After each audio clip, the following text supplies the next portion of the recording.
Hi everyone, it's Miss Liz from the Hightstown Library. I hope everybody's doing well. I wanted to share some craft ideas with you about rainbows. Rainbows may seem simple, but they've been used a lot lately, especially in Italy with what's going on there, to express hope and strength. So I figured I would show you some less traditional ways to make rainbow crafts with your kids. Of course, there's the standard drawing on paper or painting or using little squares of tissue paper or construction paper to make a mosaic. But today I thought I'd show you some different techniques.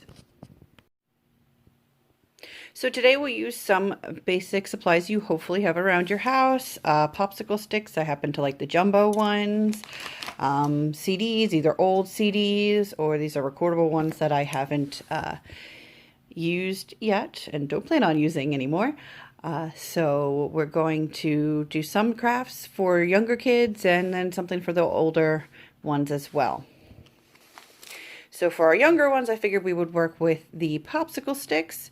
We could do something where either the children paint or color each popsicle stick a different color in the order of the rainbow, and then you can glue it all together to make something like this that you can hang on your wall. This says in Italian, tutto andrà bene, which means everything will be okay. It's one of the slogans that they're doing there now too. Might be a way to teach some other languages as well if you wanted to.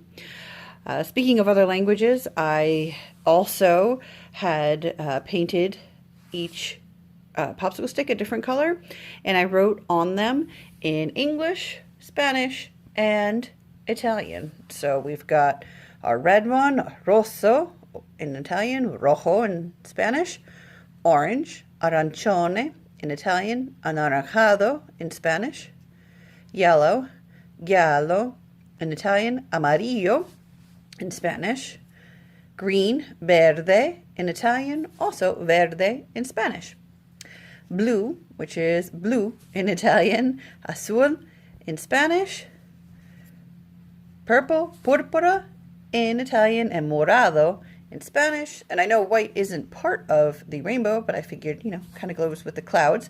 And that's bianco in Italian or blanco in Spanish. For the younger kids, they can practice putting them in the correct order of the rainbow, or just playing with the colors, or maybe everybody can pick a color stick and then they have to find something either in the house or outside that is that color. For our tween kids, I figured something like a bookmark might be fun. This I painted in the stripes with the rainbow pattern, but a popsicle stick. But again, they can color it. Sharpies work well. Regular markers, crayons. You can even glue tissue paper on there. Whatever you're thinking about being creative with that. There's so many uses for popsicle sticks. Also for our older kids with using CDs. I used the top part of the CD since it's a recordable one, so it's completely blank on both sides. And I used Sharpie markers and colored a rainbow and did some little clouds there. Can always put a string on that and hang that up. If you have a CD that has something on this side, you can always flip it over and use the other side. And for my last one, I made a mandala. So that's very popular in Indian design. Mandala means comes from the Sanskrit word that means circle. And so I just used the circle here and then just kind of drew out some little flower petals and kept going. And then I used Sharpie to color it in all the different rainbow colors. So we've got starting here red, orange, yellow, green, blue I used as my outline for everything and in the center, and then purple for here. So that I just did some flower petals, and that you can hang up as well. In Italy, a lot of people are putting these things in their windows so that people can see them and be inspired by them. It could be something that we could start doing here as well.